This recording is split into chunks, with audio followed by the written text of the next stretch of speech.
Rajpal and sons के इस FB live श्रृंखला में आज आप सभी का स्वागत है।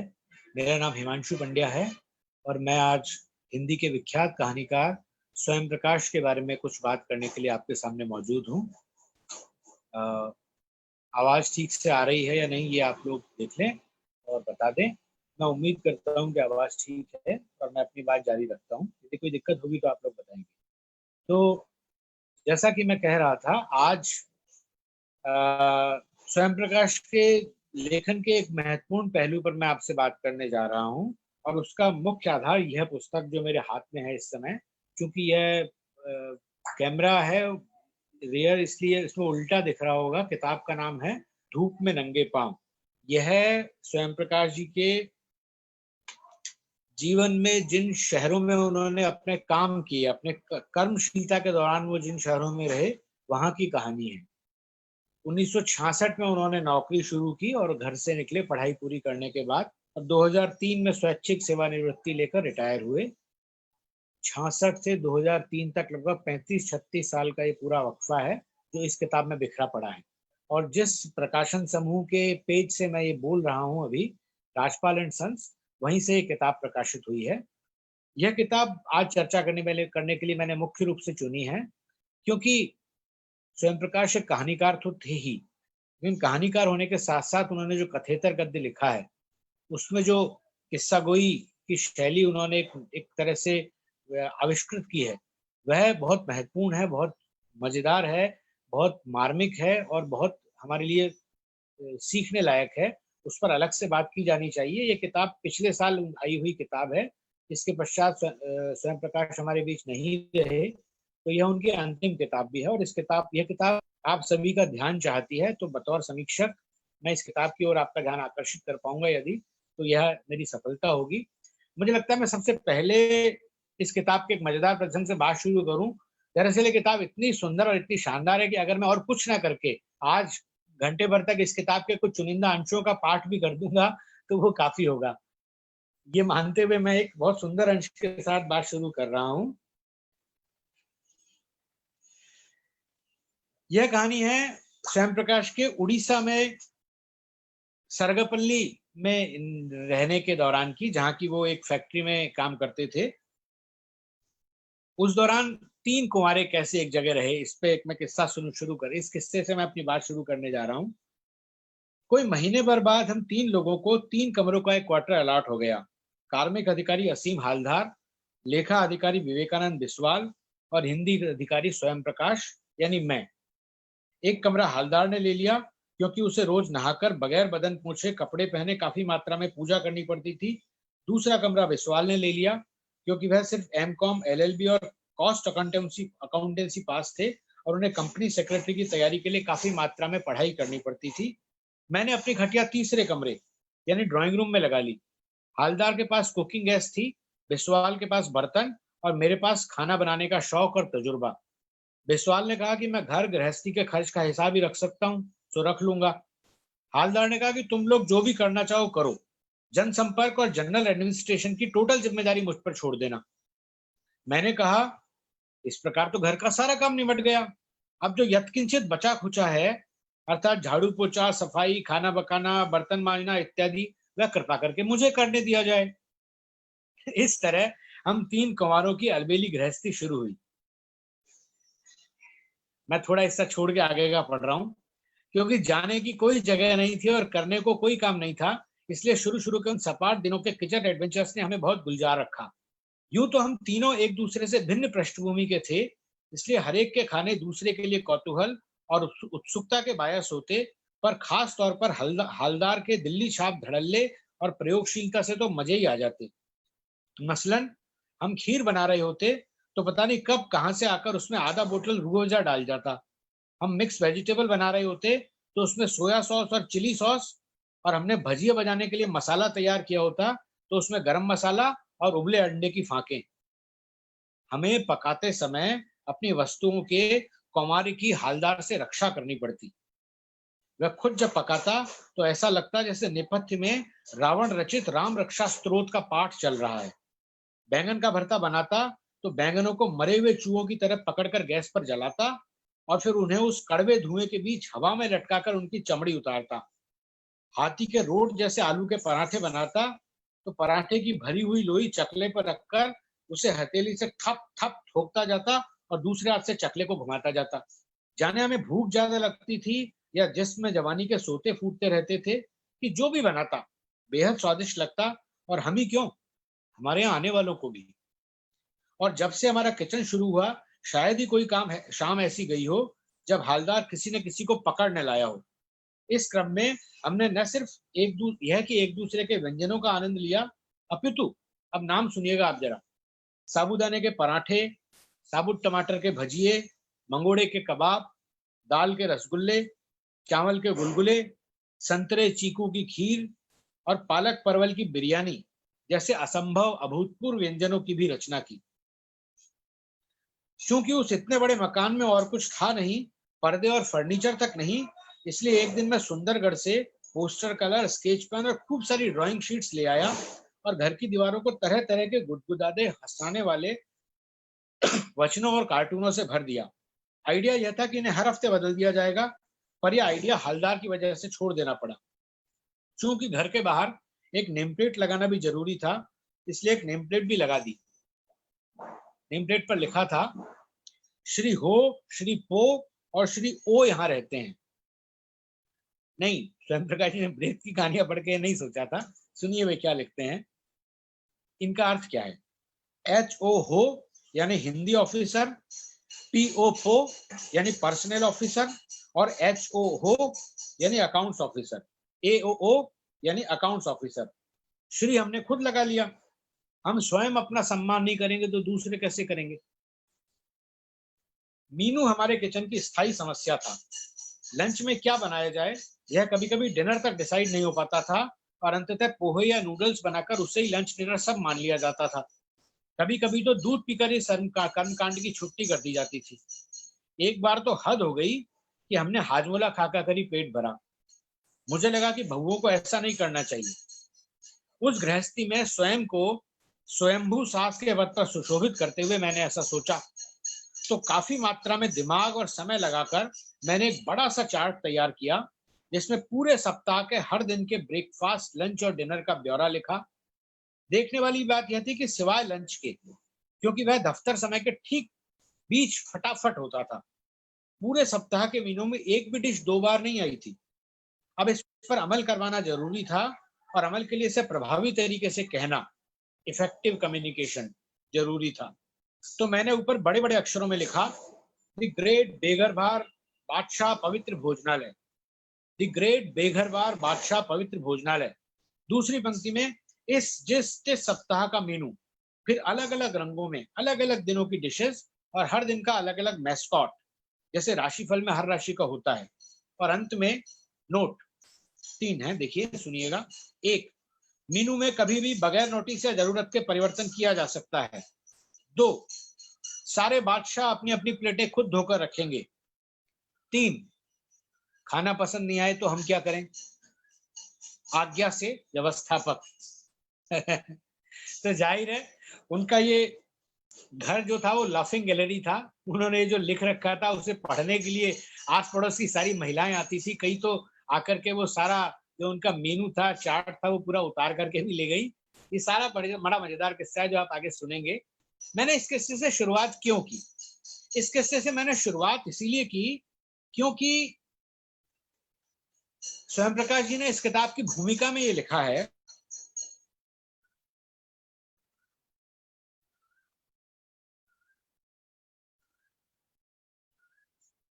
कि मुझे वो सब भी कह देना चाहिए जो कहना है लिखना मैंने कभी पसंद नहीं किया। अव्वल तो मेरे जैसे मामूली लिखारे के जीवन में ऐसा क्या हो सकता है जो किसी पाठक की दिलचस्पी का बायस बने, लेकिन जो नामचीन और कर गुजरे किस्म के बंदे हैं, मुझे तो उनकी आत्मकथा या जीवनी भी बेहद उबाऊ, आत्ममुग्धता में लसड़ती हुई और लगभग दयनीय सी लगती है। अभी अभी तो हम आए थे और अभी अभी जाने का वक्त आ रहा है, आ जाता है। रही होगी कभी किसी में अमरता की चाह।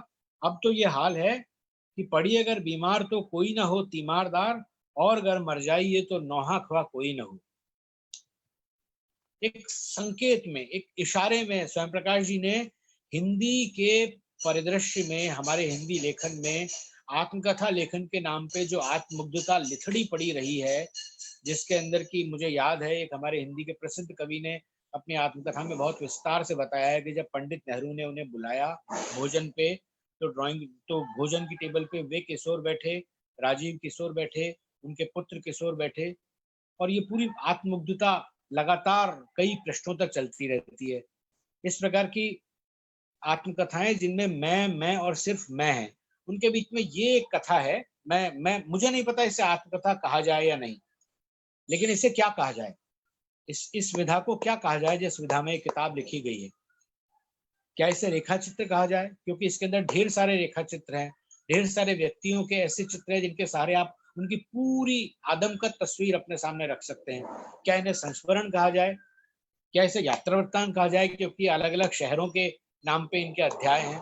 क्या इसे आत्मकथा कहा जाए, लेकिन ये आत्मकथा इसलिए नहीं है क्योंकि ये उनके पूरे जीवन की कथा नहीं है। सच पूछा जाए तो इसमें उनका परिवार भी बहुत कम आया है, इसमें उनके कर्मशीलता के दिन हैं और उस दौरान वो जिन लोगों के संपर्क में आए उनकी कथा है। तो इसे किसी एक विधा में बांध पाना बहुत मुश्किल है। मेरे जैसे हिंदी के प्राध्यापक जो कि बहुत मशीनी ढंग से अपनी कक्षा में विद्यार्थियों को संस्मरण और रेखा चित्र में अंतर के बिंदु समझाते रहते हैं, उन जैसे लोगों को खासी परेशानी आ सकती है कि आखिर इसको किस विधा में रखा जाए, या ममता कालिया की किताब कितने शहरों में कितने बार को किस विधा में रखा जाए। दरअसल ये विधा के नामकरण की मोहताज नहीं है। ये आत्मकथा भी है और आत्मकथा नहीं भी है, इसलिए क्योंकि इसमें स्वयं प्रकाश जी का आत्म बहुत कम है।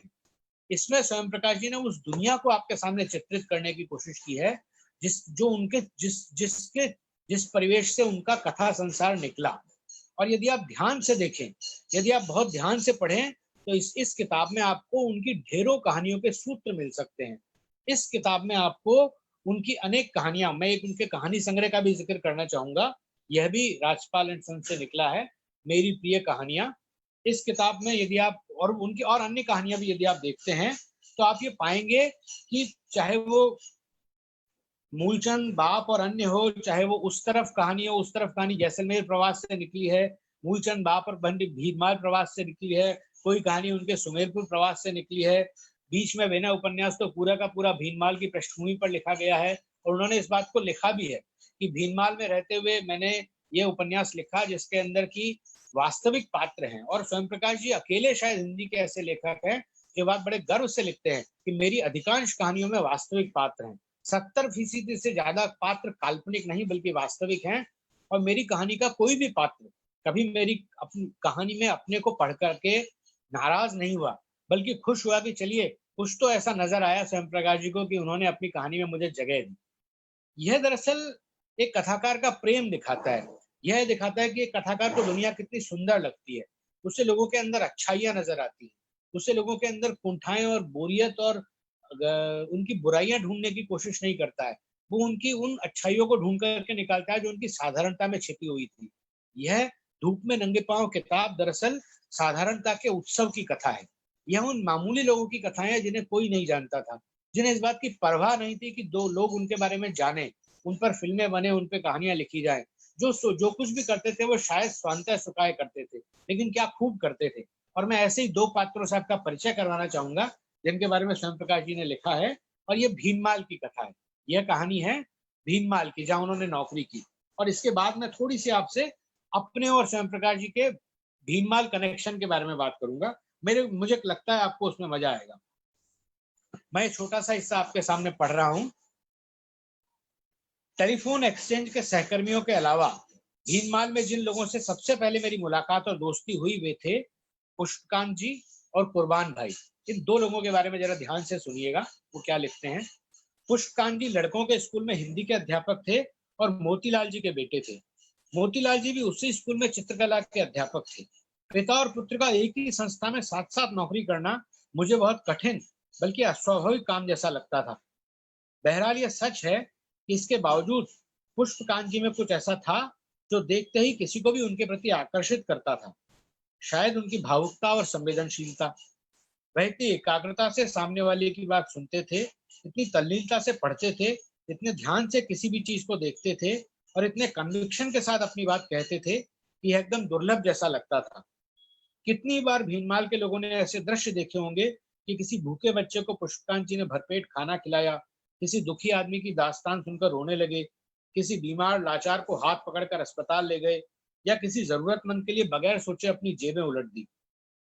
पुष्पकांत जी एकदम कलाकारोचित और अवघड़ थे। लोग उन्हें भावुक व्यक्ति की तरह अवेर के साथ रखते थे और मोतीलाल जी के बच्चे के नाते प्यार भी करते थे। उनकी खुद की उम्र भी 40 से कम की नहीं होगी। 3 बच्चे थे, लेकिन कस्बे में यदि मोतीलाल जी थे और अच्छे खासे थे, तो पुष्पकांत जी का दर्जा प्रिंस चार्ल्स की तरह ही था। पुष्पकांत जी के परिवार में सब कलाकार थे। ये पैराग्राफ मुझे बहुत ज्यादा पसंद है, इसलिए मैं इसको आपको सुनाते समय चाहता हूँ इसे ध्यान से सुने। यह उस बात की पुष्टि करता है जो मैंने अभी थोड़ी देर पहले कही थी।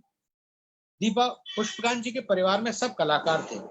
दीपावली पर उनके घर में न सिर्फ पुताई होती थी, बल्कि हर दीवार पर चित्रकारी भी होती थी।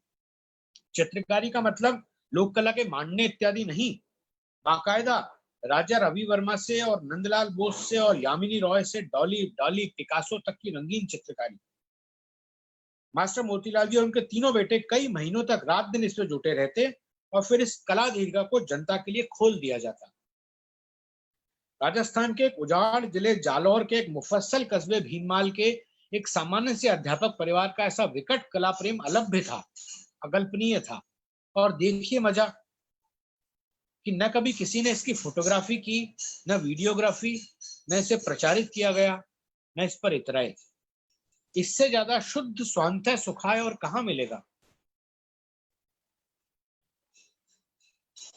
लेकिन इस मामले में भी कस्बे के 80% लोगों को इससे कोई फर्क नहीं पड़ता था। ये 80 बनाम 20 का जो किस्सा है, ये इससे पहले वाले एक संदर्भ से जुड़ रहा है, तो शायद आपके लिए समझना मुश्किल पड़ेगा। कुर्बान भाई की किराने की दुकान थी, छोटी सी। पढ़ने का भयंकर शौकीन थे। एक ही लड़का था जिसका नाम उन्होंने रखा था जफर इकबाल, क्योंकि कुर्बान भाई मेरी 2 कहानियों में आए हैं, जिनमें से एक पार्टीशन तो काफी मकबूल भी रही है और मैं उसी का जिक्र करने जा रहा था अभी आपके सामने। ये कुर्बान भाई स्वयं प्रकाश की एक कहानी पार्टीशन में हूबहू आए हैं। संभवतः वह वास्तविक घटना है जिस पर वो कहानी लिखी गई है, लेकिन एक कथाकार की बारीक नजर अपने आसपास रह रहे चरित्रों के साथ घट रही घटनाओं में से एक पूरी कहानी को ढूंढ के निकाल देती है। क्योंकि कहानी दरअसल है क्या, जीवन के खास अंतर विरोध पर नजर डाल के आपको दिखा देना, वही तो कहानी है। और वो उन्होंने इस कहानी में किया। और ये पुष्पकांत ही तो नीलकांत हैं। यदि आपने स्वयं प्रकाश जी की सुप्रसिद्ध कहानी नीलकांत का सफर नहीं पढ़ी है, तो आप पुष्पकांत जी के चरित्र को बहुत मुश्किल से समझ पाएंगे। मैं आपसे अपील करता हूं कि आप नीलकांत का सफर भी पढ़ें और उसके बाद धूप में नंगे पांव भी पढ़ें, क्योंकि ये नीलकांत जी हैं जिनके साथ स्वयं प्रकाश जी ने आगे कई तरह के प्रयोग किए। एक अखबार निकाला और उस अखबार के लिए कैसे ग्राहक जुटाए गए और कैसे कस्बे के बड़े सेठ जी से पैसा लिया गया जाकर के, वो सारे बड़े मजेदार किस्से हैं जो यदि आप पढ़ेंगे तो आपको काफी आनंद आएगा।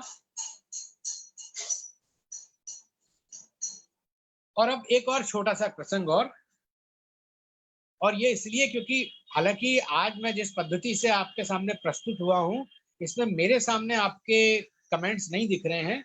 वो मैं अपने दूसरे आईपैड से देख करके शायद थोड़ी देर बाद आपके सवालों के जवाब ले पाऊंगा। लेकिन फिलहाल ये जूम मीटिंग की जिस पद्धति से हो रहा है उसमें मुझे आपके सवाल तो नजर नहीं आ रहे हैं। लेकिन फिर भी मैं ये मान के चल रहा हूँ कि शायद मोहन श्रोत्रिय जी ऐसा देख रहे होंगे, ये एफपी लाइव देख रहे होंगे, क्योंकि बहुत अद्भुत संयोग के तहत मेरे कुलीग अरुण दवे आज सुबह उनसे फोन पर बात कर रहे थे, तो उन्होंने कहा कि अरे आप हिमांशु जी को जानते हैं, और मेरी उनसे बात हो गई। तो और मैंने उनसे कहा कि सर आज शाम को एफबी लाइव आने वाला है, तो मैं मान के चल रहा हूँ कि श्रोत्रिय सर इसे सुन रहे होंगे। तो श्रोत्रिय सर कहाँ आते हैं इस कथा में? तो प्रज्ञा कह रही है कि श्रोत्रिय सर देख रहे हैं। तो देखिए श्रोत्रिय सर का प्रसंग कैसे आता है आप देखिए। ये एक जीवित इतिहास है। धूप में रंगे पांव एक जीवित इतिहास है। इतिहास की सामान्य जानकारी रखने वाले लोग ये जानते हैं कि इतिहास सिर्फ दस्तावेजी इतिहास से नहीं बनता है। सबाल्टर्न हिस्टोरियोग्राफी की जो पूरी धारा आई है, जिसने मौखिक इतिहास को हमारे इतिहास के तरह पढ़े जाने के लिए नए तरह के पद्धतियां विकसित की, उसका एक महत्वपूर्ण हिस्सा है कि आप आत्मकथाओं को, संस्मरणों को, रोजनामचों को, पुलिस रिपोर्ट्स को, फाइल को, डॉक्टर की प्रेस्क्रिप्शंस को, लोगों के अखबारों की रिपोर्ट्स को, इन सब चीजों को इतिहास का हिस्सा बनाएं। चिट्ठियों को, यदि आपने संजय मट्टू और समन हबीब द्वारा किया जाने वाला सुप्रसिद्ध लाइव शो आसमां हिलता है जब गाते हैं हम, और या फिर उनकी लखनऊ डायरीज यदि आपने देखा हो या नहीं देखा हो तो आगे देखने का मौका मिले, और शायद यूट्यूब पर भी होगा। यदि आप वो देखें तो आप पाएंगे कि किस तरह से उन्होंने साहित्यकारों की एक दूसरे को लिखी गई चिट्ठियों के सहारे प्रगतिशील साहित्य के पूरे उस दौर को हमारे सामने जीवित कर दिया है। ठीक इसी प्रकार से स्वयं प्रकाश जी का ये किताब पढ़ने पर आपको हिंदी के कुछ साहित्यकार भी इसमें नजर आएंगे, लेकिन वही साहित्यकार जो उनके व्यक्तिगत परिचय में उनके घेरे में थे। यहाँ साहित्यिक दुनिया वाले साहित्यकार लगभग नहीं है। इसमें जैसा कि मैंने कहा, इसका चुनाव बड़ा साया ढंग से उन्होंने किया है। इसमें उनके बच्चे नहीं है, इसमें पल्लव भी नहीं है, इसमें शायद मैं भी नहीं हूँ, लेकिन इसमें उनके आसपास की दुनिया के वो लोग हैं जिन्होंने उस दुनिया को उस समय बनाया था, जिससे कथाकार स्वयं प्रकाश बन रहे थे। तो मैं आपके सामने ये हिस्सा पढ़ रहा हूँ श्रोत्रिय जी के सम्मान में।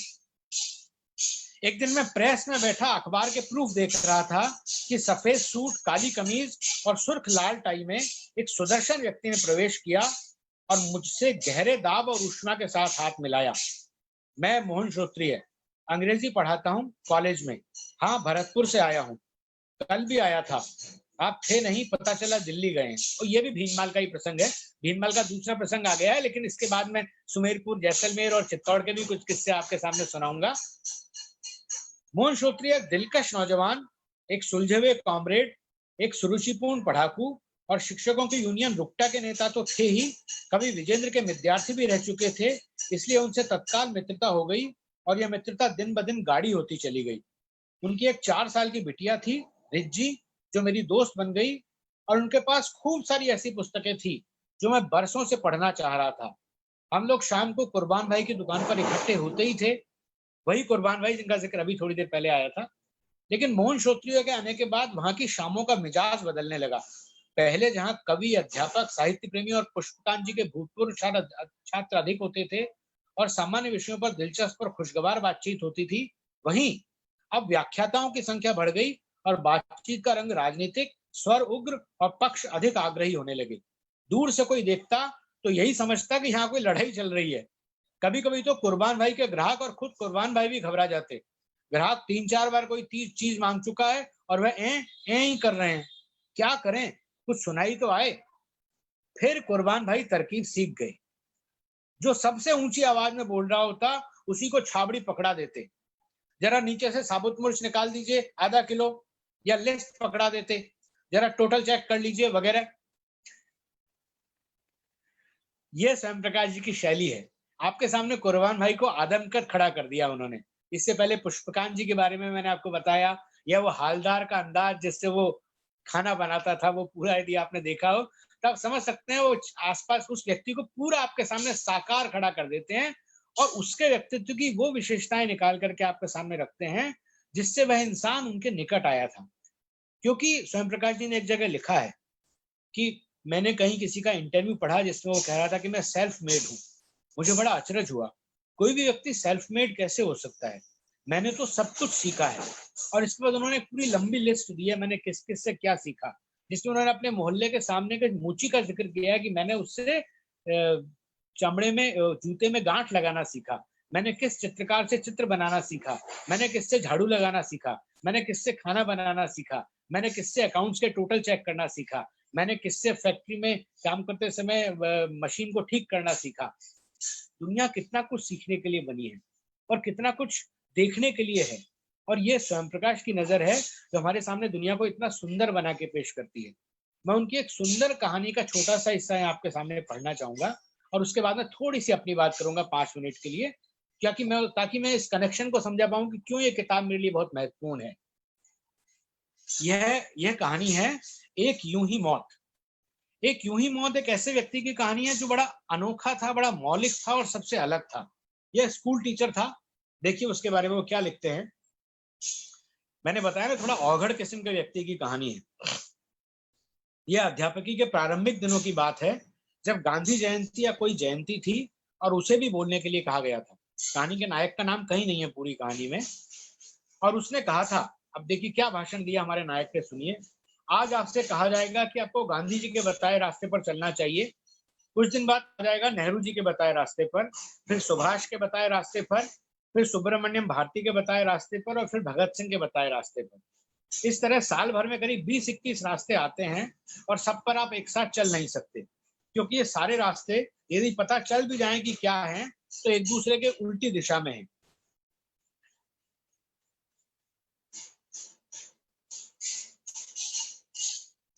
वह नागरिक शास्त्र का अध्यापक था, और चूंकि उसकी पढ़ाने की क्षमता पर शिक्षा विभाग को संदेह ही नहीं था, बल्कि उससे उन्हें डर भी लगता था, इसलिए उसे दफ्तर के छोटे मोटे काम के लिए रखा जाता और किसी भी अध्यापक की छुट्टी चले जाने पर उसके कक्षा को संभालने भेज दिया जाता।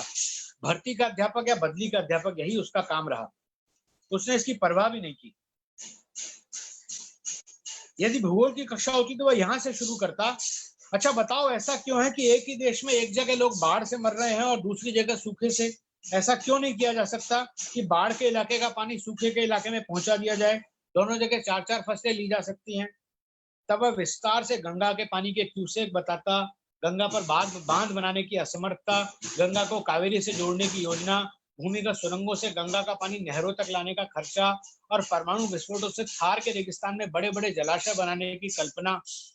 लड़कपन में कल्पना की बातें अबूझ होने पर भी अच्छी लगती हैं, लड़कों को भी अच्छी लगती। एक दिन एक लड़के ने पूछ लिया, सर इसके लिए पैसा कहाँ से आएगा? एक लंबी उसास भरकर उसने कहा, जितने पैसे में एक लड़ाकू विमान आता है उसमें 30 पलंगों वाला अस्पताल या 100 बच्चों वाला एक स्कूल बन सकता है। हमारे युद्ध संबंधी बजट में यदि 5% की भी कटौती कर दी जाए और बड़े राष्ट्रों की संधियों और संघों द्वारा, कि तब तक घंटी बज जाती। उसकी बातें विद्यार्थियों के सर के ऊपर से गुजरती, दिमाग को थपेड़े मारती हुई निकलती। यह शख्स जो कह रहा है वह दूसरा कोई नहीं कह सकता, और उन्हें लगता है इसके पास प्रश्न ही प्रश्न है, कल्पना ही कल्पना है। समाधान या व्यवहार की बात करते ही चिड़चिड़ा जाता है। वह पढ़ता बहुत था। ये हिस्सा जरूर सुनिए आप ध्यान से।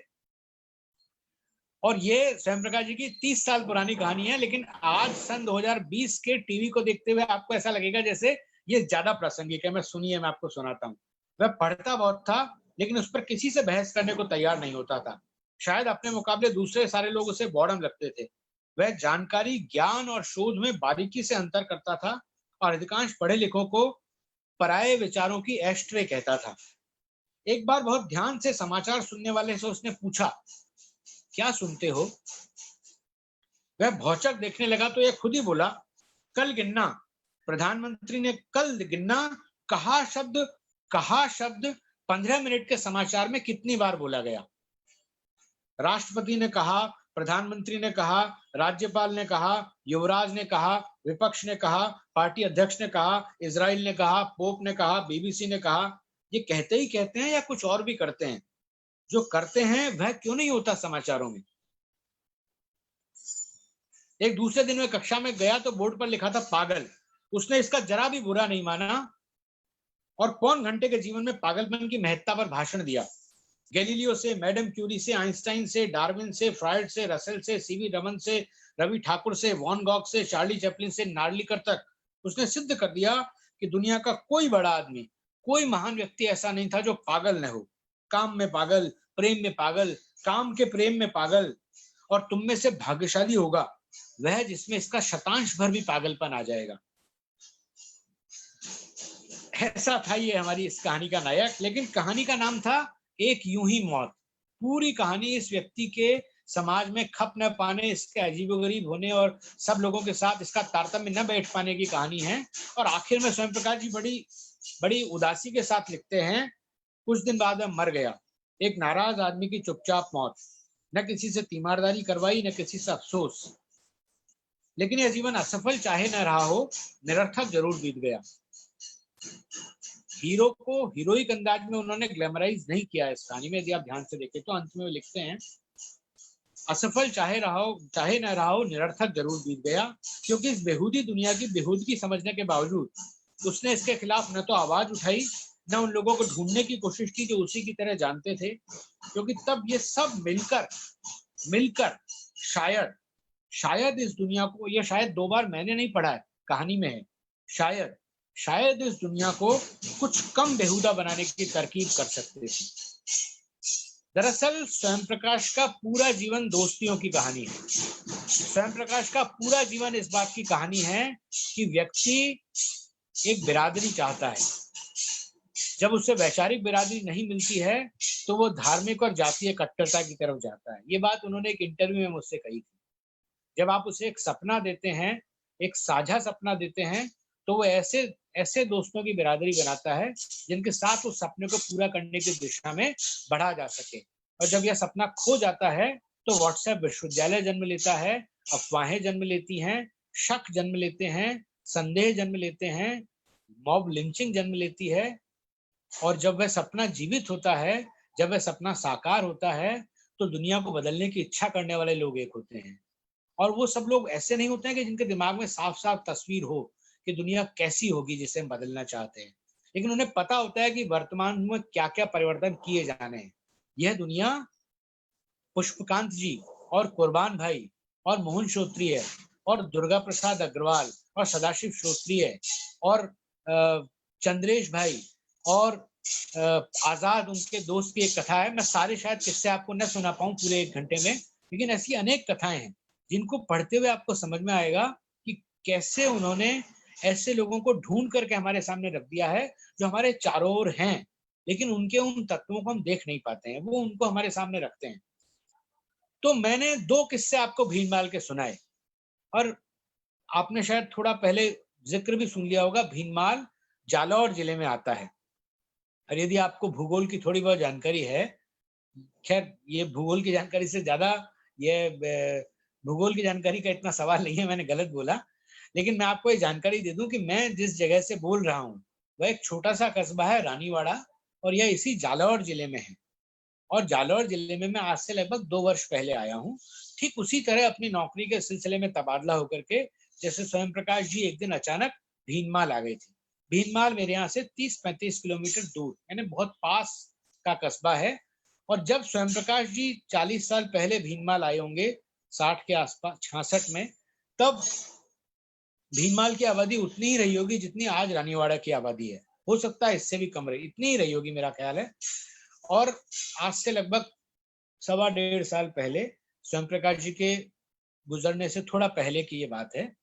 स्वयं प्रकाश जी का मेरे पास फोन आया एक दिन और घंटा 1.5 घंटा भर तक हमने लगातार लंबी बातें की। वो फोन तो दरअसल मेरा एक लेख पढ़ के उन्होंने खुश हुए हो तो बधाई देने के लिए किया था। लेकिन तब उन्होंने मुझसे पूछा कि और कैसे हो, तो मैंने बताया कि मैं तो रानीवाड़ा में हूँ। और मैं उस समय थोड़ा क्षुब्ध, थोड़ा असंतुष्ट और थोड़ा नाराज था। इसके पीछे कारण बता पाना बहुत मुश्किल नहीं है, आप समझ सकते हैं। मैं लगातार 2-3 बार अलग अलग तबादलों के बाद छोटी से छोटी और छोटी जगहों पर भेजा जाता रहा हूँ। खैर वो सरकारी नौकरी का हिस्सा है, मुझे कहीं भी भेजा जा सकता है। लेकिन आप एक जगह पर आपको भेजा जाता है, वो बिल्कुल नई जगह है, आप वहाँ 5-7 साल बिताते हैं, वहाँ पे एक समूह बनाते हैं, वहाँ पे दोस्तियां बनाते हैं और लगता है कि यहाँ पे अब आपका एक ऐसा समूह बन गया जिसको कि आप अपने दोस्त कह सकते हैं। जब आप अपनी दुनिया खड़ी करते हैं तो अचानक एक दिन आपको आदेश आता है कि आप बोरिया बिस्तर बांध के चल दें। तो मैं इसी तरह डूंगरपुर नाम के कस्बे में अपनी एक पूरी दुनिया जो मैंने और प्रज्ञा ने मिलकर के बसाई थी, वहां लगभग 7 साल बिताने के बाद रानीवाड़ा फेंक दिया गया था। और रानीवाड़ा आने के बाद मैं थोड़े दिन तो नौकरशाही की समस्याओं से उलझता रहा, क्योंकि कहने के लिए तो मुझे एक नए कॉलेज का प्राचार्य बना दिया गया था, लेकिन इस नए कॉलेज में पीर बावर्ची भिष्टिकर सब कुछ मैं ही था। मेरे आने के बाद धीरे धीरे नियुक्तियां हुई और कई लोग आए और धीरे धीरे कॉलेज ने भी गति पकड़ी। लेकिन मुझे बिल्कुल नए कॉलेज में, जहाँ इंफ्रास्ट्रक्चर नाम पे कुछ नहीं था, डाल दिया गया था और मैं काफी परेशान और खींचा हुआ और थोड़ा नाराज सा रहता था। और तब स्वयं प्रकाश जी का फोन आया और उन्होंने कहा, रानीवाड़ा, तुम रानीवाड़ा में हो? वो इतनी खूबसूरत जगह, इतनी शानदार जगह, और फिर जालौर के जिले के बारे में, रानीवाड़ा के बारे में, रानीवाड़ा और फिर रानीवाड़ा के आसपास के बारे में सब कुछ उन्होंने मुझे बताना शुरू किया। यहाँ का भूगोल, यहाँ का पर्यटन, यहाँ की महत्वपूर्ण जगहें, यहाँ के लोग, यहाँ का मजदूर आंदोलन, यहाँ के शिक्षक आंदोलन की पुरानी यादें, पुराने लोग जिनमें से बहुत सारे तो अब नहीं बचे उनके हिसाब से, क्योंकि कई साल हो गए, लेकिन यहाँ जिन लोगों के संपर्क में आए थे वो भीनमाल में थे और भीनमाल मेरे यहाँ से बहुत पास है। और तब मुझे समझ में आया कि स्वयं प्रकाश जी हर छोटी जगह जब वहां पहुंचे, वहां पहुंच करके उन्होंने इस बात के लिए क्षोभ और क्षुब्धता प्रकट नहीं की, इस बात के लिए नाराजगी प्रकट नहीं की कि ये मुझे कैसी जगह जाके लगा के पटक दिया, यहाँ तो ना कोई थिएटर है ना कोई सिनेमा हॉल है, बल्कि उन्होंने खुद नाटक खेलने शुरू किए। और जहाँ पे थिएटर नहीं था वहां उन्होंने नाटक की संस्कृति विकसित की, क्योंकि वो एक कुशल रंगकर्मी भी थे। तो इस प्रकार उन्होंने हर जगह को खुद रहने लायक बनाया, या ये कहना जाना ज्यादा सही होगा कि वो जगह तो रहने लायक थी ही, लेकिन उस जगह की उस खूबसूरती को देखने की नजर जो उनके पास थी। और तब मुझे पहली बार अपने दिमाग में सवाल पैदा हुआ कि क्या मैं अपनी शुद्धता, अपनी इस खींच के कारण इस जगह की खूबसूरती को नहीं देख पा रहा हूँ। और तब मैंने इस जगह को दोबारा से देखना और टटोलना शुरू किया। और मैं ऐसा मानता हूँ कि आज 2 साल रहते रहते रानीवाड़ा में जो दोस्तियां कमाई हैं, जो जो जो जिन अच्छे लोगों के साथ संपर्क हुए हैं, उसके पीछे एक बहुत बड़ा कारण ये है कि मुझे एक ऐसे कथाकार के संस्मरणों को पढ़ने को मिला, जिसे पढ़ने के बाद मैंने जाना कि कोई भी जगह छोटी हो या बड़ी हो, बुरी नहीं हो सकती। उस जगह पे रहने वाले लोगों में अच्छे लोग, अपने दोस्त, अपने जैसा सोचने वाले लोग आपको ढूंढने होते हैं। आप जहां रह रहे हैं, जिस जगह आप बैठ रहे हैं, उस जगह की गंदगी को, उस जगह के झाड़ खंखाड़ को आपको खुद आगे बढ़ के साफ करना होता है। जब आप ये साफ कर देते हैं तो आप उस जगह को सुंदर बनाते हैं, आप आने वालों के लिए भी एक सुंदर दुनिया छोड़ते हैं। मैं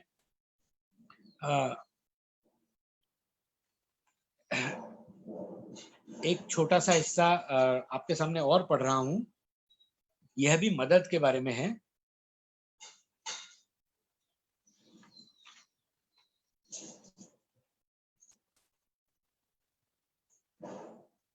दूसरी बार मैं अपनी 4 बहनों, जीजाजी और उनके बच्चों के साथ माउंट आबू गया। यह सुमेरपुर का किस्सा है। सुमेरपुर भी सिरोही, बगल के जिले सिरोही का एक छोटा सी कस्बा है। जीजाजी रेलवे में डॉक्टर थे। उन्होंने माउंट आबू में मैंने रेलवे स्टेशन के गेस्ट हाउस में सबके ठहरने की व्यवस्था रखी थी, लेकिन कुछ ऐसा हुआ कि वहां कमरे खाली न मिले। अब इतने सारे लोग कहाँ जाकर ठहरे। तभी हम इस बात पर परेशान होना शुरू कर ही रहे थे कि सामने से आता हमारा लाइनमैन चंद्रेश दिख गया, जो कुछ रोज पहले ही सुमेरपुर से स्थानांतरित होकर माउंट आबू आया था। चंद्रेश न सिर्फ हम सबको अपने घर ले गया, बल्कि उसने हमें गर्मा गर्म खाना भी खिलाया। वह एक बड़ी सी इमारत में सिर्फ एक कमरे का किराएदार था, लेकिन उसने रात को छत पर हमारे सोने की व्यवस्था भी कर दी। दिन भर खूब घूम घाम कर और थक थका कर हम ऊपर जाकर आराम से सो गए। मैं यही सोचता रहा कि चंद्रेश इतने गद्दे, चादर, तकिए, रजाई कहाँ से लाया होगा, और क्या हमारा उस पर इतना वजन डालना ठीक है।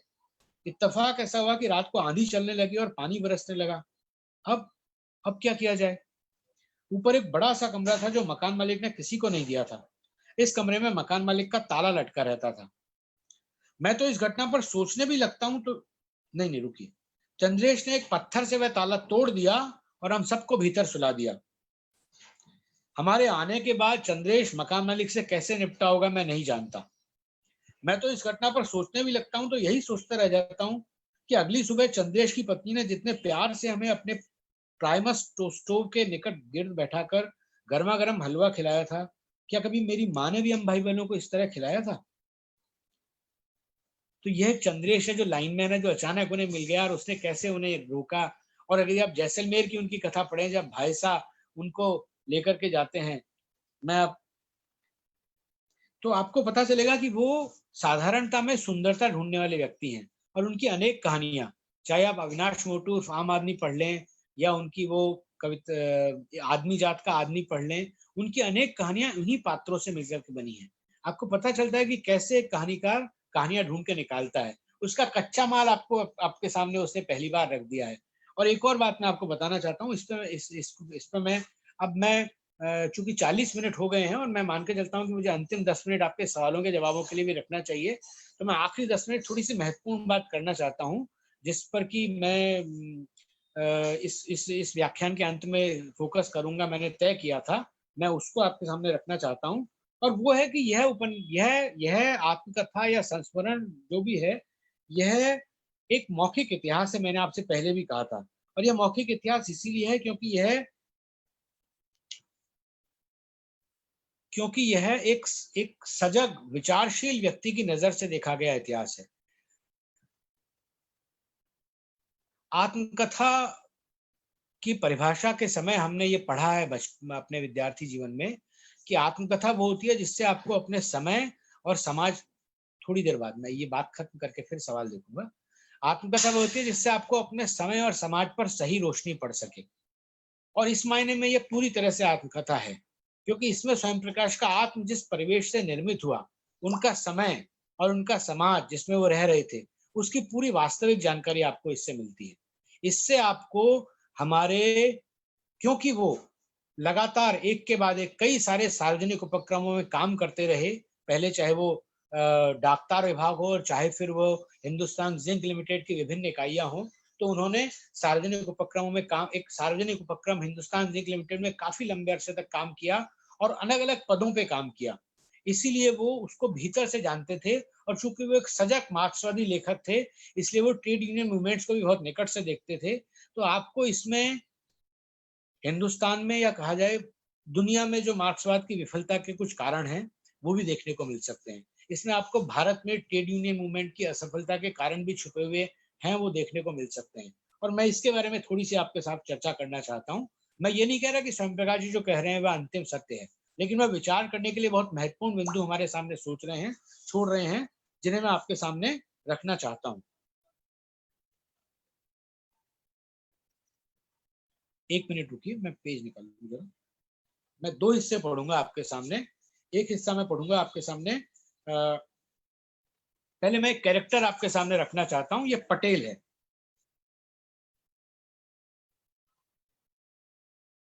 पूरी कंपनी में ये है कहानी उड़ीसा की, सरकपल्ली का हिस्सा है। ये मतलब हिंदुस्तान जिंक में आने के बाद का हिस्सा है सरकपल्ली। पूरी कंपनी में एक ही यूनियन थी, वह इंटक समर्थित यूनियन थी। यहाँ भी यही यूनियन थी। एक ही यूनियन रखने की बहुत बड़ी कीमत कंपनी को चुकानी पड़ती थी, लेकिन कंपनी फिर भी खुश थी। एक ही यूनियन होने से यूनियन वालों को खरीदा खुश रखा जा सकता था। आपस में सिर्फ उटव्वल नहीं होती थी, श्रम विवाद गर्मा गर्मी तक तो पहुंचते थे, लेकिन धीगा मस्ती और हाथापाई नहीं होती थी। मामला हड़ताल तक नहीं पहुंचता था।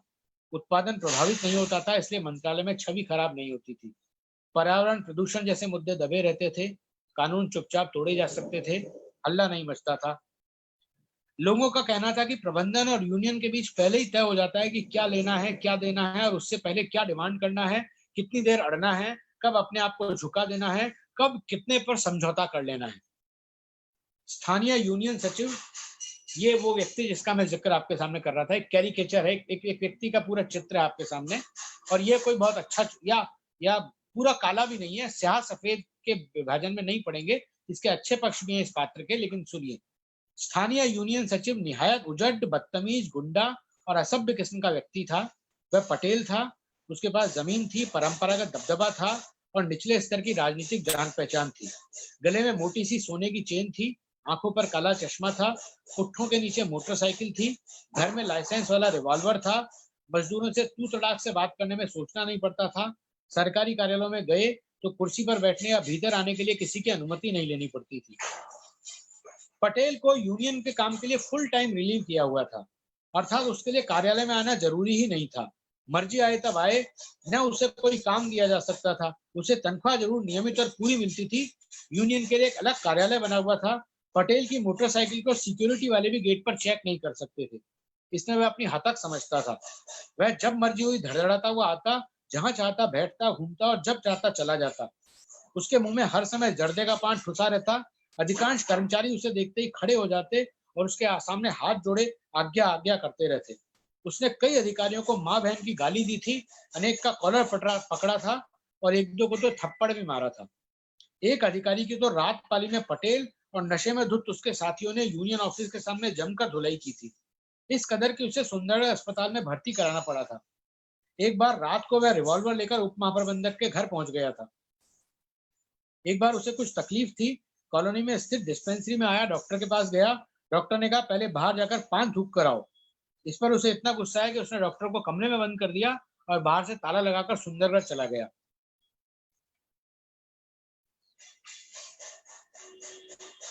और इन जैसे उजड़ और आतंकवादी किस्म के लोगों को ही मुफ्त में सारी वीआईपी सुविधाएं प्रदान की जाती थी। ये लोग कंपनी के खर्च पर खूब विदेश यात्राएं भी करते थे, कभी जेनेवा, कभी टोक्यो, कभी श्रीलंका, कभी आईएलओ, कभी सेमिनार, कभी वर्कशॉप। पता नहीं वहां जाकर ये भारतीय श्रमिकों का कैसा प्रतिनिधित्व करते होंगे। इनके टीए बिल पास करने वाले भी उन्हीं के यूनियन के सदस्य थे। मैं ये पढ़ नहीं रहा हूँ, काफी सारे भ्रष्टाचार के प्रसंग भी हैं, लेकिन इसको यदि आप इसके पहले वाले एक प्रसंग से पढ़ें, जोड़ करके पढ़ें, जो इस स्वयं प्रकाश जी ने डाकतार विभाग में दूरसंचार जब वे थे, टेलीफोन एक्सचेंज में जब वे थे, तब लिखा है, उसको मैं पढ़ रहा हूँ। उस हिस्से को, इन दोनों को जोड़ के आप पढ़ते हैं तो आपको मूल समस्या समझ में आएगी। ये तब है जब उनको यूनियन का शाखा सचिव बना दिया गया था, क्योंकि वो काफी एक्टिव रहते थे। वैचारिक प्रतिबद्धता के लिहाज से तो मुझे न सिर्फ यूनियन का सदस्य होना चाहिए था, बल्कि उसकी गतिविधियों में बढ़ चढ़कर हिस्सा भी लेना चाहिए था। लेकिन मार्क्सवादी होने के बावजूद मेरे यूनियन के साथ बुनियादी वैचारिक मतभेद थे। मेरी दृष्टि में यूनियन का प्रमुख कार्यभार मजदूरों को संगठित करना और राजनीतिक रूप से शिक्षित करना था, लेकिन अधिकांश कर्मचारी यूनियन, बल्कि कहा जाए तो पूरे देश का ट्रेड यूनियन आंदोलन अर्थवाद की दलदल में फंसा हुआ था। अर्थवाद की दलदल, मेरे ख्याल से आप समझ पाएंगे इस मुहावरे को। इसका अर्थ यह है कि अपना पगार, अपनी वेतन, अपने भत्ते, उन सब के लिए लगातार मजदूरों को संगठित करना आसान है, लेकिन शेष सब प्रश्नों पर मजदूरों के साथ कोई चर्चा की जाए, उनकी समझदारी विकसित की जाए, इस बारे में ट्रेड यूनियंस भारत में लगभग गौण, उनको उन प्रश्नों को गौण मानते हुए इनके प्रति लगभग निष्क्रिय रही। यह वो कहने की कोशिश कर रहे हैं। न सिर्फ यह कि उन्होंने एक नई कार्य संस्कृति नहीं बनाई थी, उन्होंने कामचोरों और हरामखोरों को अपने पहलू में पनाह दे रखी थी। यही कारण था कि कार्यकुशल और श्रेष्ठ मजदूरों में सम्माननीय तो थे, लेकिन अनुकरणीय नहीं थे। वे यूनियन के लीडर नहीं थे। यूनियन के जो लीडर थे, वे न काम करते थे न काम जानते थे। उन्होंने फुल टाइम रिलीज का जुगाड़ कर रखा था और वे उसका इसका ट्रांसफर करवाने रुकवाने में लगे रहते थे। उनमें से अधिकांश अपनी पूरी जिंदगी में एक बार भी जेल नहीं गए थे, और उनके बच्चों की शादियां उसी तामझाम और धूमधाम से होती थी जैसे सेठों के बच्चों की शादियां। वे सैद्धांतिक रूप से लगभग अंगूठा छाप थे, और उनमें से कईयों को तो मजदूर दिवस का इतिहास भी मालूम नहीं था। और यहाँ वो लिखते हैं आगे, और इस कहानी का जिक्र मैं वैसे भी करने वाला था। खैर, इस सब के बारे में मैं विस्तार से अपनी कहानी संहारकर्ता में कह चुका हूँ, इसलिए यहाँ उसे दोहराना जरूरी नहीं है। स्वयं प्रकाश जी ने एक लंबी कहानी लिखी है, संहारकर्ता।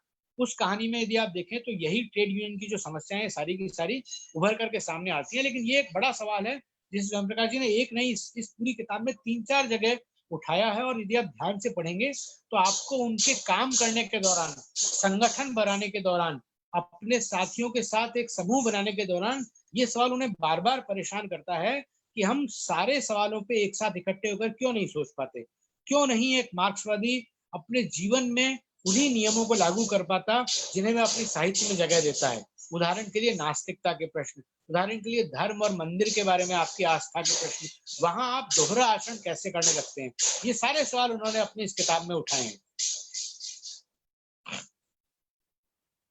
तो मैं आपसे बात कर रहा था थोड़ी देर पहले पटेल नाम के उस, या नाम नहीं है शायद, वो एक जातिवाचक संज्ञा है, पटेल नाम के उस यूनियन लीडर के बारे में।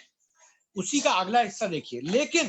लेकिन यह भी है कि 350 कर्मचारियों या उनके परिवार के सदस्यों में से किसी को कुछ भी हो जाए तो पता नहीं कैसे पटेल को पता चल जाता था, और वह सबसे पहले घटनास्थल पर पहुंच भी जाता था। जीना मरना, पारिवारिक कलह, पड़ोसियों का झगड़ा, पैसे की दिक्कत, स्वास्थ्य संबंधी समस्या, इंक्रीमेंट, प्रमोशन, कुछ भी ऐसा नहीं था जिसकी समस्या सुलझाना पटेल के लिए असंभव हो। गाड़ी, पैसा, प्रभाव, जो भी व्यवस्था करनी होगी पटेल तुरंत कर देगा। एक बार सड़क पर एक दुर्घटना हो गई थी, 3-4 लोग घायल हो गए थे। ये माइंस के कर्मचारी नहीं थे। एक महिला के शरीर से बुरी तरह खून निकल रहा था। पटेल उसे पकड़े खड़ा था। माइंस की तरफ से एक कार आती दिखाई दी, चकाचक और चमकदार सफेद एम्बेसडर। पटेल ने हाथ देकर गाड़ी रोकी। गाड़ी में महाप्रबंधक और 2 अन्य अधिकारी थे। ये डीजीएमएस के जरूरी बैठक के लिए राउरकेला जा रहे थे। पटेल ने इन सबको उतारा, गाड़ी में घायलों को भरा और गाड़ी को सुंदरगढ़ अस्पताल भेज दिया। उस दिन भी ड्राइवर जोसेफ ही था। जोसेफ का किस्सा क्योंकि पहले आ चुका है इसलिए। महाप्रबंधक और साथ के 2 अधिकारी 3 किलोमीटर पैदल चलकर माइंस आए, दूसरी गाड़ी ली और फिर राउरकेला गए। तो ये पटेल का आतंक है, पटेल की मजदूरों के बीच पैठ है, लेकिन भ्रष्टाचार है, अर्थवाद के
शुरू।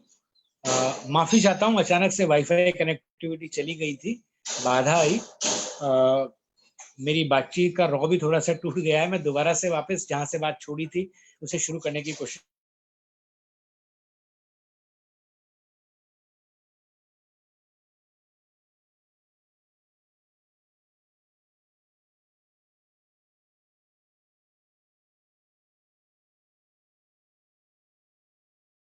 करता हूँ। मैं उस प्रसंग पर बात कैसे हम और कैसे उसके बारे में स्वयं प्रकाश जी लिमिटेड के उस समय हिस्सा थे, जब विनिवेशीकरण के तहत, निजीकरण के तहत उसे एक सेठ ने खरीद लिया और उसके बाद इस तरह की परिस्थितियां बदल गई, स्वयं प्रकाश जी को बीआरएस लेने के लिए बाध्य होना पड़ा। तो वो खुद चूंकि उसका एक हिस्सा थे, इसलिए उनसे ज्यादा वास्तविक ढंग से इसका वर्णन कोई और हमारे सामने नहीं कर सकता था। और एक ऐसा व्यक्ति जिसने खुद पूरे ट्रेड यूनियन इतिहास को ध्यान से देखा था, जो खुद उसका हिस्सा रहा था, जो उसके प्रति एक आलोचक के दृष्टिकोण रखता था, उसके इस दस्तावेज को यदि हम पढ़ेंगे तो हम बहुत कुछ पढ़ पाएंगे। मुझे लगता है बहुत सारे इतिहासकारों के लिए एक काम की किताब है। मैं वो छोटा सा हिस्सा आपके सामने और पढ़ रहा हूँ। लेकिन पटेल को और उस जैसे तत्वों को श्रमिक नेता कहने में और मानने में मुझे घोर संकोच होता है। उन्हें लुम्पन या उठाईगिरा भी नहीं कहा जा सकता। यह सीधे सीधे मध्यवर्गीय गल्लागिरी है जो ट्रेड यूनियन के नाम पर हमारे देश में चली है और जिसने भारत की गरीब जनता के धन से खड़े किए गए प्रतिष्ठानों में श्रम संस्कृति का सत्यानाश किया है। हालांकि मुझे पूरा शक है कि इतिहास में कभी भी कहीं भी सबसे कुशल श्रमिक मजदूरों के चुने हुए नेता रहे होंगे।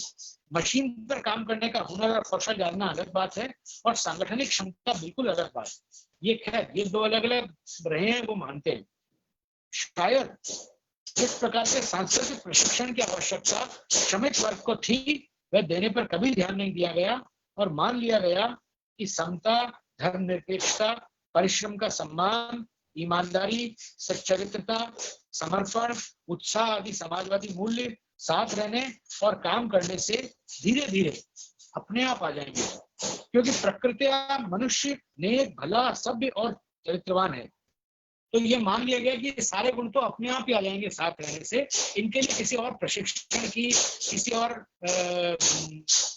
ज्ञान की, किसी और पढ़ने की, किसी और जानकारी की, कुछ सीखने की जरूरत नहीं है।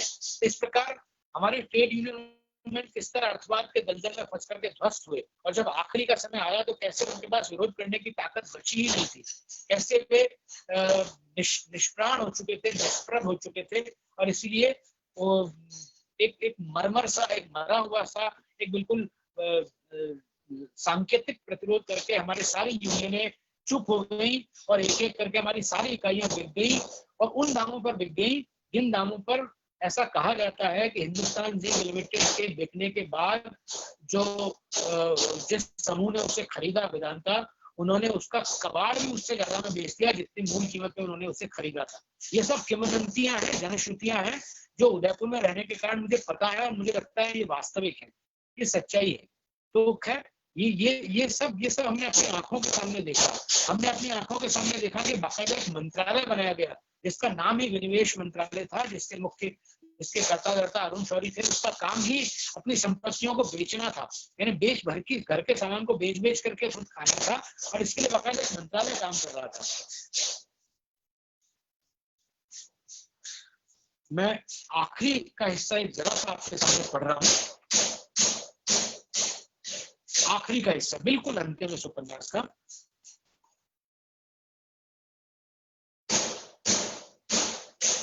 कंपनी का विनिवेश अभी हुआ नहीं था और स्वैच्छिक सेवानिवृत्ति की योजना आ गई।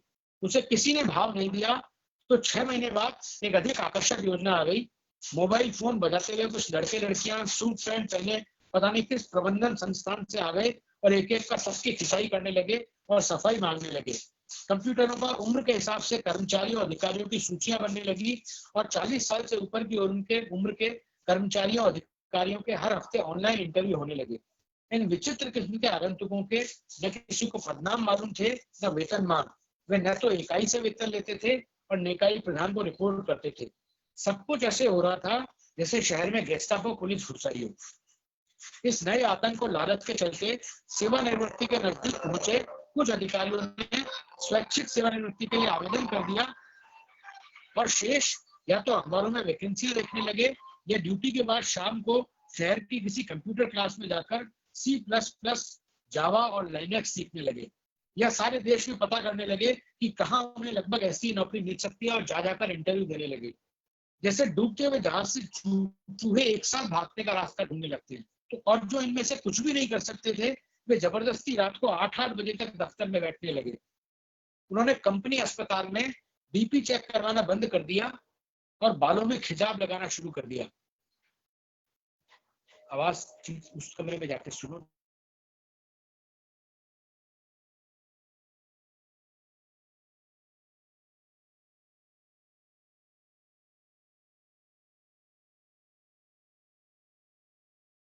पता चलेगा।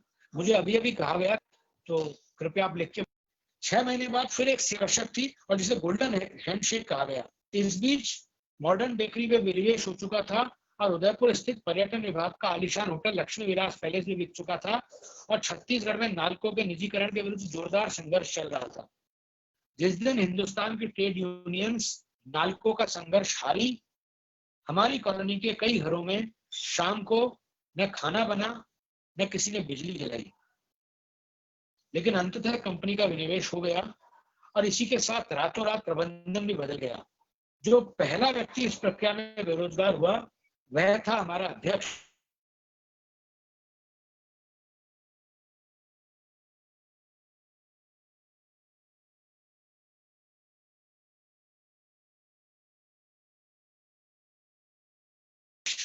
महाप्रबंधक तो महकमा ही खत्म हो गया, विवश होना पड़ा। कंपनी छोड़ते समय दुख नहीं था, मन में गुस्सा भरा हुआ था, विश्वासघात का सदमा था।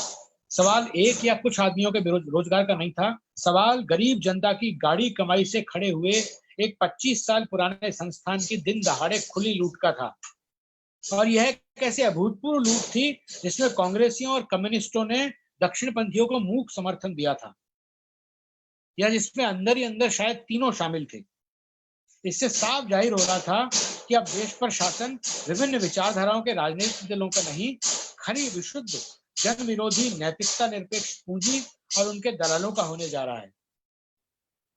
विचारधाराओं की व्यवहारिक राजनीति में कोई प्रासंगिकता नहीं बची है। दक्षिणपंथ और वामपंथ में कोई फर्क नहीं रह गया है। यह अपने जीवन भर के सोच विचार की पद्धति और प्रणाली के सहसा गलत और उपासास्पद सिद्ध हो जाने का समय था।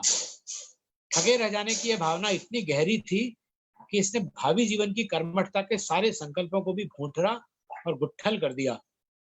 उन दिनों बार बार एक शेर याद आता था और यह उनकी इस किताब की आखिरी पंक्तियां हैं। यह शेर, किस लिए फिर कीजिए गुमगश्ता जन्नत की तलाश, किस लिए फिर कीजिए गुमगश्ता जन्नत की तलाश, जबकि मिट्टी के खिलौनों से बहल जाते हैं लोग।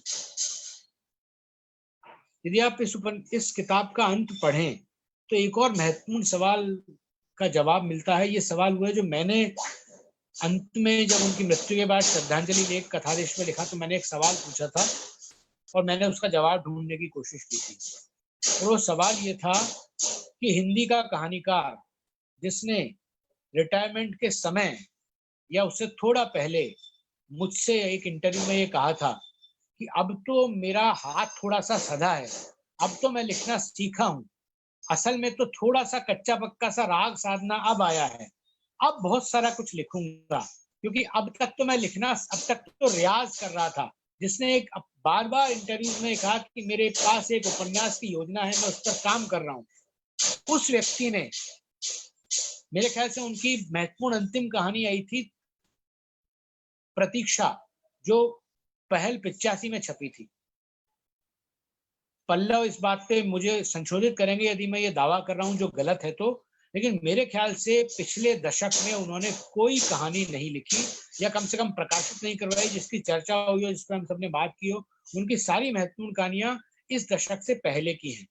और ऐसा नहीं कि उन्हें कोई अपने जाने का एहसास हो गया था, लेकिन उन्होंने इस किताब में लिख दिया है, जो बिल्कुल उन्होंने भूमिका में एक पंक्ति लिखी है। उस पंक्ति में आप इस बात को समझ सकते हैं, अपनी कथा यात्रा के अंतिम पड़ाव पर धूप में नंगे पांव। यह किताब लिखते समय स्वयं प्रकाश अपने मन में यह तय कर चुके थे कि अब ये और कहानियां नहीं लिखेंगे, और इसलिए उन्होंने इसे अपनी कथा यात्रा का अंतिम पड़ाव कहा।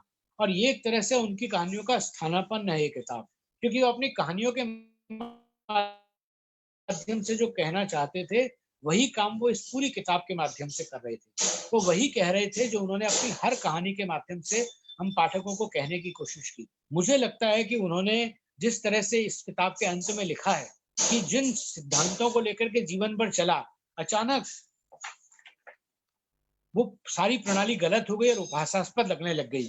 ठगे जाने की ये भावना उनके अंदर इतनी गहरा गई थी कि उन्होंने जिस वैचारिक जिस वैचारिक आकांक्षा जो वैचारिक आकांक्षा उनसे कहानियां लिखवाती थी, वो आकांक्षा अचानक उनके भीतर से मर गई थी और इसीलिए उन्होंने फिर एक नई दुनिया को तलाश करने के लिए अपने को दो अलग दिशाओं में धकेला।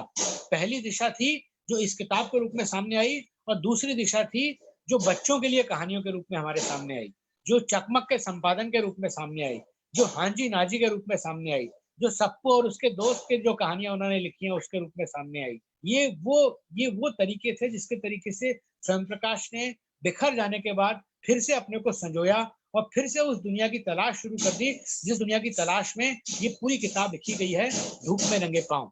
तो मेरे ख्याल से मैं इस किताब के महत्व और इस किताब की प्रासंगिकता पर आज जो चर्चा आपसे करना चाहता था, मैं अपनी ओर से सारी बातें कह चुका हूँ। अब मैं एक बार वो देखना चाहूंगा, यदि क्या कोई सवाल है देखें।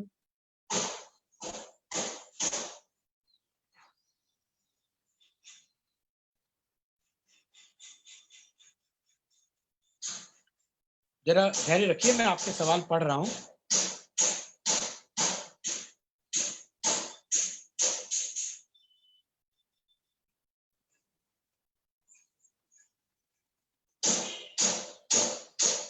हाँ, एक सवाल रेखा जी ने पूछा था और उसका जवाब भी पल्लव ने दे दिया। उन्होंने पूछा था क्या स्वयं प्रकाश जी अंत तक नास्तिक रहे? ईश्वर उन्हें चिर शांति प्रदान करे।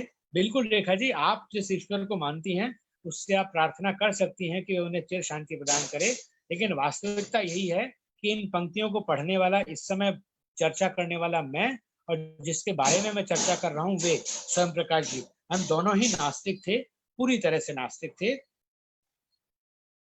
और दुर्गा प्रसाद जी ने इसका जवाब बड़े मजेदार तरह से लिखा है, केवल नास्तिक नहीं, जिद्दी नास्तिक।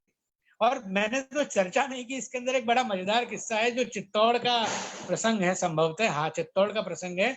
चित्तौड़ में जब वो विजिलेंस ऑफिसर थे, और विजिलेंस ऑफिसर वो होता है जो पूरे कर्मचारियों के निगरानी रखता है, तब उस समय एक यूनियन लीडर जो थे राठौड़ साहब शायद, वो उनके पास आए। उन्होंने कहा कि हम एलटीसी पे सारे यूनियन जो कर्मचारी हैं वो धार्मिक स्थलों की यात्रा पर जा रहे हैं, क्या आप हमारे साथ चलेंगे?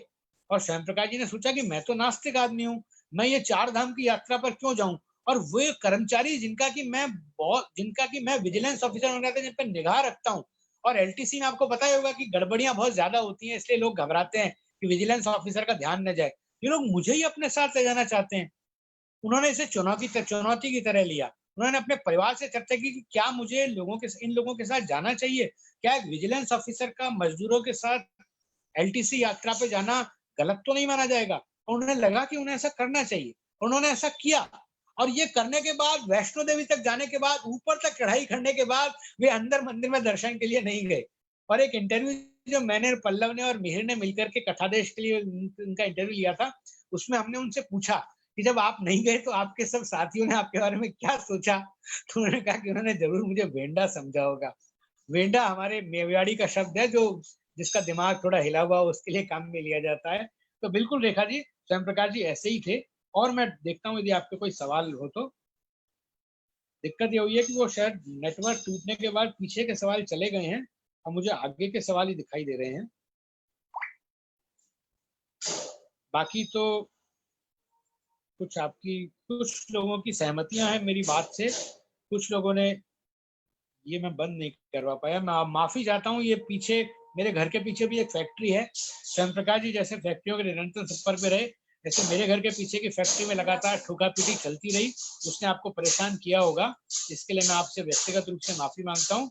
और अब ये मानते हुए कि हमने लगभग 1 घंटा 7 मिनट तक आपसे बातें कर ली हैं, मैं आपसे ये अपील करता हूँ, अब जब लॉकडाउन खुल गया है और किताबें मंगवा पाना संभव है, यदि आप इस किताब को मंगवा करके पढ़ते हैं